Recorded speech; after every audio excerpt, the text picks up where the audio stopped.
happens when a liberal journalist attends a Trump rally amongst the actual people. Well, writing in the Chicago Sun-Times, columnist Neil Steinberg recounts last week's presidential rally that happened with the steel workers, and he recounted it this way. "We need steel," Trump said. "We need steel plants. I look at the faces of you people. I could be one of you. I like you guys." Well, that struck me as either sincere or an amazing facsimile. The workers, for their part, couldn't give him a standing ovation because they never sat down. I left the hall thinking, Donald Trump is going to be reelected in 2020. The Democrats don't have anyone who can touch him. Bank on it. Don't hate me for being the one to tell you. Joining me now for reaction is Ben Shapiro, editor of the Daily Wire. Ben, I read that, and I thought, that's at least an honest liberal view. He hates Trump. He can't stand Trump.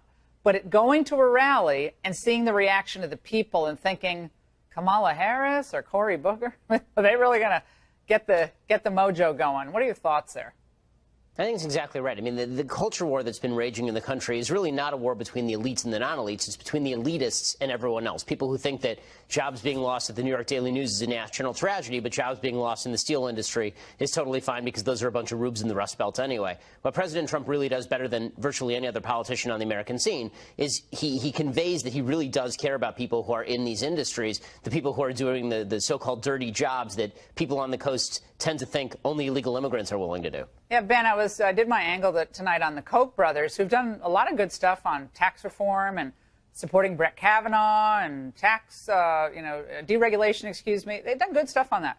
But they are just adamant that even discussing tariffs is going to crater the global economy. It's going to be terrible. They have 60,000 or 65,000 workers overseas. They have 60,000 in the United States, but they have a lot overseas. So they're the old Republican guard, and they don't like this.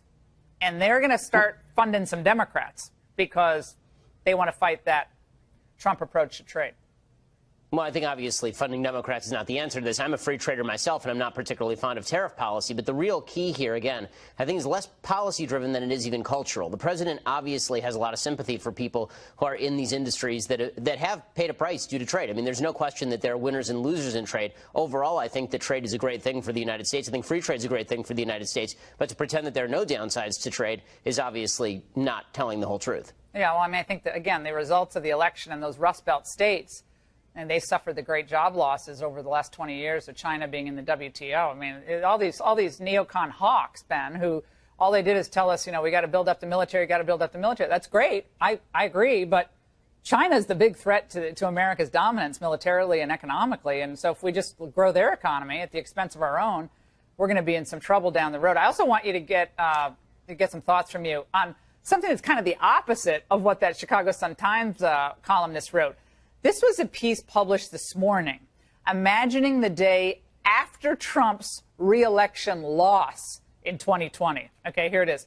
As Trump seethed and tweeted in defeat late Tuesday and President-elect Elizabeth Warren celebrated, the arc of the Trump story is starting to make more sense than it has for much of his chaotic presidency. The normal rules of politics do apply to Donald Trump after all. So now the time was up for Trump. They're already imagining his loss, which tells you, well, the derangement syndrome, whatever you want to call it, that cliche is already wearing thin. But they're now having to write about 2020 and 2018. Yeah, well, I mean, I think that they're desperate to take down President Trump right now. They are hoping, obviously, that 2016 was an outlier, and they're going to blame it on anything. They'll blame it on Hillary Clinton being a bad candidate finally, or they'll blame it on Russian collusion, which they have yet to prove. But what they won't acknowledge is that there's a systemic problem inside the Democratic Party, and screaming Medicare for all and running a Hillary Clinton clone like Elizabeth Warren is not going to fix the giant gap that they have with the middle of the country, whom they still consider a bunch of bitter clingers working jobs that they would never deign to get their hands dirty doing. Listen, I'm a guy who's from the coast, right? I'm from L.A. I spent some of my time in Cambridge, Massachusetts. I am an elite by any of these standards, but the bottom line is that the people in the middle of the country are doing work that is as important or more important than the people on the coast who are sitting in their coffee houses writing scripts. Well, but you're not necessarily an elite. Just because you go to those nice institutions, if you understand the plight of the regular working person and you think that they have a role in our economy, You're not an elite. You're someone who went to good schools. I'm an elite, but I'm not an elitist. And I think President Trump actually made this distinction at a rally recently. He said, listen, the people in this audience are elite. If you're good at your job, if you work hard, if you do well in the United States, you are an elite by any standard, but you're not an elitist. And this is where the Democrats get it wrong. All right, they Ben, think that being an elitist is the important thing. Got it. Ben Shapiro, awesome segment as always. Thanks. Gender roles for children are important. Gender is connected with biology. Why is it that primates, like chimpanzees, males and females, act differently and have different genders? Is that because of the patriarchy, the monkey patriarchy? Is it because of that? Well, apparently, according to the BBC, the answer is yes. According to the BBC, all gender is connected with social stereotyping. And so what they're going to do is torture a few kids to make sure that you know that you are actually a sexist. So they cut a video over at BBC. I'm sure taxpayers in Britain are super thrilled that this is what they spend time on. Here's the BBC reporting on taking a couple of kids, one who's a boy and one who's a girl, and switching their clothing, and then watching as adults treat them differently. Right, because adults are not stupid enough to believe that boys and girls are the same.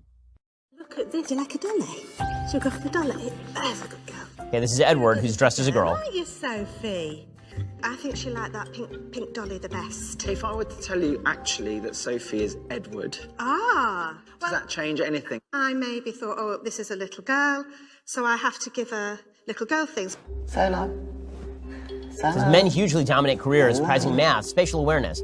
Are boys born better at these, or is it nature, or is it nurtured? What's this one? And the answer is it's nature, guys, by the way. Is that a robot? If I tell you that he is actually a girl. Really? Yes. Oh, wow. I like the lady's look of disapproval. Like, why would you do that? I suppose it's because of the stereotype. And then that changed your behaviour towards the child. It did. And your behaviour was quite directive. I was surprised.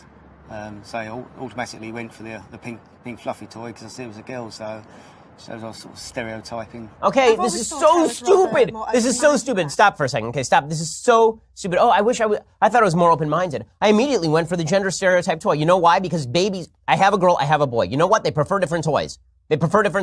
My boy prefers a lightsaber and smacking his sister with it. My girl prefers actually sitting there and reading books and playing with dolls. Okay, every so often she'll grab the sword and smack her brother back. But that's not because she prefers that kind of toys. There's deep social science about toy preference. Okay, it's so funny. I think it was Hasbro at one point tried a gender-neutral dollhouse.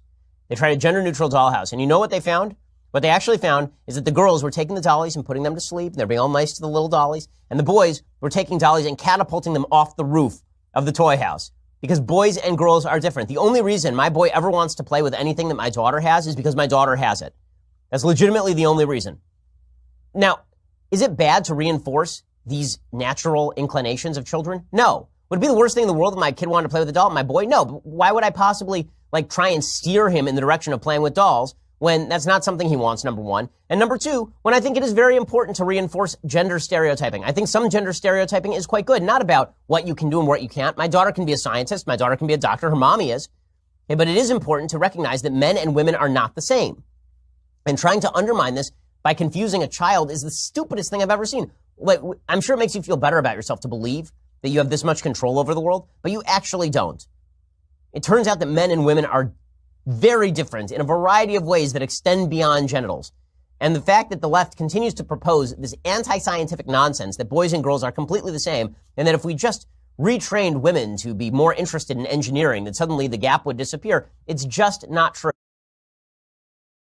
Here's esteemed would-be jurist Katie Tour at MSNBC today. Let's watch. Based on where Americans stand on the issues, and Americans have really moved in a much more progressive direction over the years, do you think it's appropriate to continue to take such a strict originalist view of the Constitution, given it's 2018 and not 1776? Ben, this is where I say, kids, don't try this legal analysis at home. Your reaction?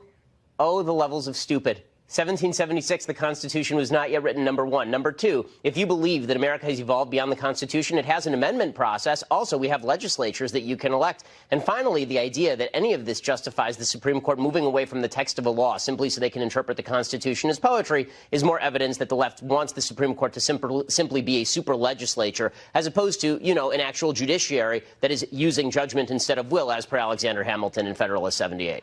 But Ben, isn't it scary, though, when you watch the analysis of the Supreme Court pick, Brett Kavanaugh? You see people now criticizing his name. I mean, the comedians are going after his name. Okay, Brett is apparently a frat boy name. I never heard that before. Now, his national tickets. Yep. My favorite thing about the name thing is that the same people who think that Brett is an inappropriate name for a Supreme Court justice are celebrating that Cardi B just had a kid she named Culture with a K. I think it shows just how desperate the left is, and I'm thoroughly enjoying the meltdowns about NATO, the meltdowns about Kavanaugh, the meltdowns about, the Antifa. I love all of it, okay? Just all the balls have to be juggled all at one time because this provides unending humor for you and me. Ben Shapiro, it's great to have you on, as always. And Good to see you. Everyone out there, we'll be right back.